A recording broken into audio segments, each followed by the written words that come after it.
social impact property developer. We take existing buildings or land that's been unloved and overlooked, and we try and make it amazing for future generations to live and work there.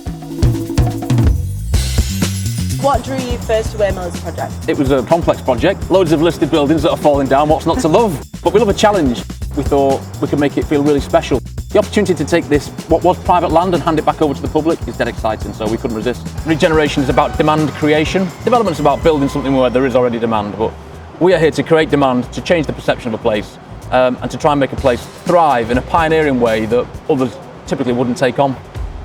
What got you into property in the first place? My story into property is completely random and accidental. Whilst at uni, near to me in Trafford Park, there was a car auction, so I started to go down there and buy these beat up old cars, improve them and sell them.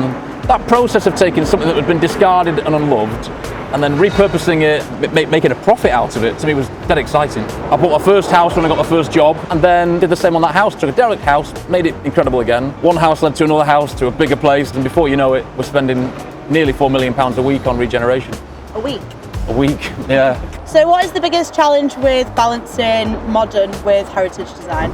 These buildings are beautiful, so anything that we put around them has to be just as beautiful. But to try and match that is really hard. And of course it's hugely controversial. It's very hard to get people to love a new building, but we really love gelling the two together. So sometimes rather just to compete with it directly, you have to do something super contemporary. And then old buildings cost lots of money to restore and repurpose. We try to use the new buildings to try and help balance the overall cost out. And so that's great, you can provide a bit of something for everybody.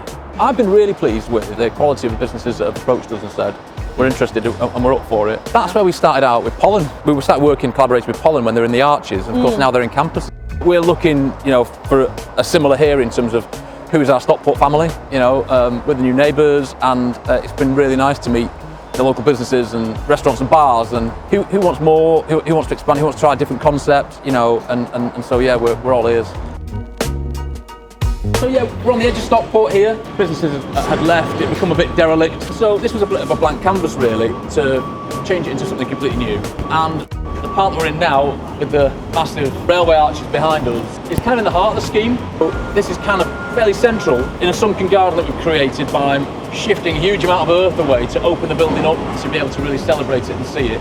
So here you can see not only one warehouse and mill building, but you can see 2 or 3 of the other new buildings that we've created. And so that contrast between the old and the new is really apparent, but the dramatic effect of that huge listed viaduct is kind of somewhere like nowhere other really. I can't Makes you feel really small. It does, doesn't it? Yeah. I feel the smallest I think I've ever felt.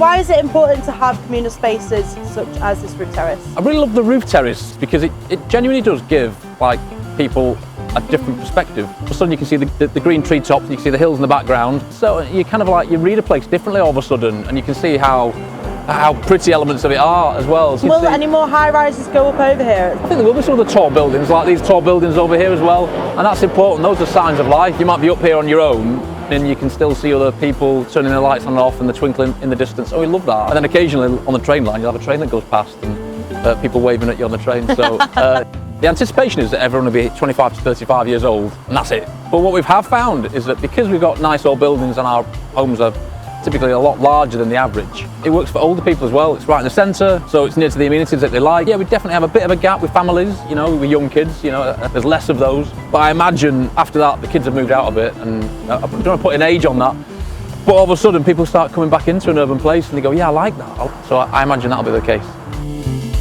What has been your biggest challenge with this site so far? Finishing it. It's taken a bit longer than anticipated. And it's due for April? There's nothing happening there, is there? I mean, no. at this rate, April April 2027, I think. Let's err on the side of caution. Summer next year, it should be rocking and rolling. And what sort of vibe do you want people to feel when they walk into Weir Mill? A bit like when you go into the Crusader courtyard or you go into the campus garden. You could be anywhere, but there's little key hints and tips that you're in Stockport. I want it to be like a transformational experience when you walk into it, where you feel uplifted and excited and in anticipation of what's around that little corner.